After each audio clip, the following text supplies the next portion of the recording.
This is the site of the former Rose and Crown pub in Ipswich, a pub that's long since shut down and had to be demolished. In this episode of Lost Pubs, we're going to explain what happened to that pub, and I'm going to reveal why it was closed down. You're watching Lost Pubs with Andrew Culture. This week we're in Ipswich.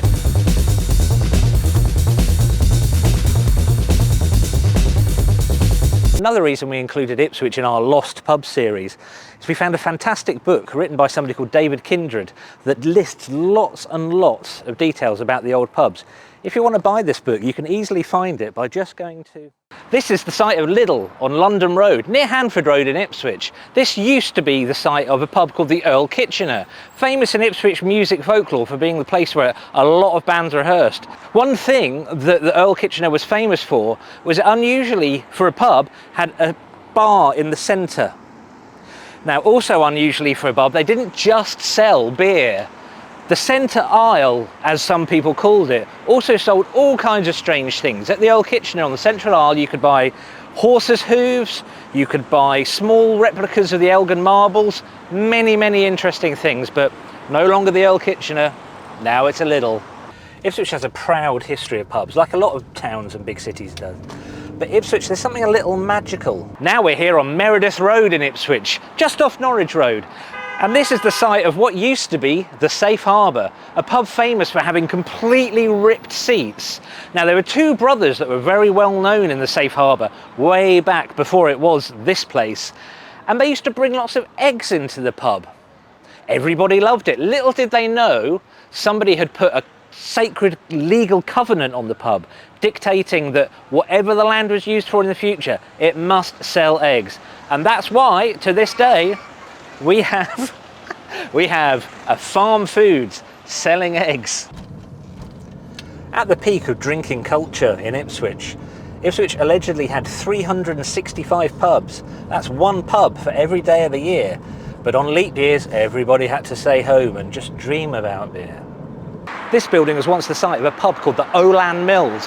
What was very unusual about this for an Ipswich pub is that it had a photo studio in the back room where families could have their portraits taken.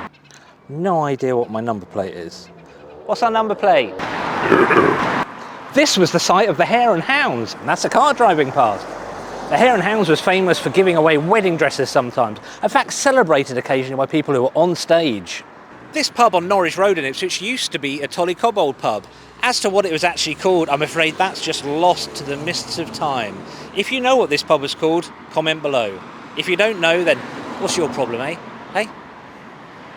Although admittedly not a pub, this was the former site of a very important record shop called the Record and BO Exchange.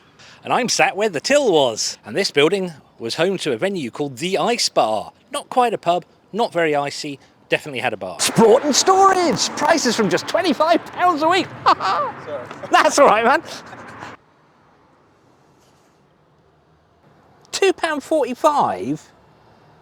And this is Castle Hill Community Centre on Highfield Road, formerly known as Highfield House. Now, this place was never a pub. And this is the site of a pub called the Earl Roberts, run by the best and most legendary landlady in the whole of Suffolk, a lady called Val Bint.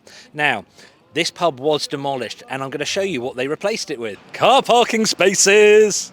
Car parking spaces! Spaces! Spaces! Spaces! Spaces! Spaces! Spaces, spaces, spaces. This is the site of a pub called the Live and Let Live. In the early 2000s, a band called Roscoe played here. You might not have heard of Roscoe because they weren't famous and never got anywhere in the music business. So what did happen to the Rose and Crown on Norwich Road? Well, in the night of... Thank you for watching Lost Pubs. This week we've been in Ipswich on episode 19. Like, subscribe,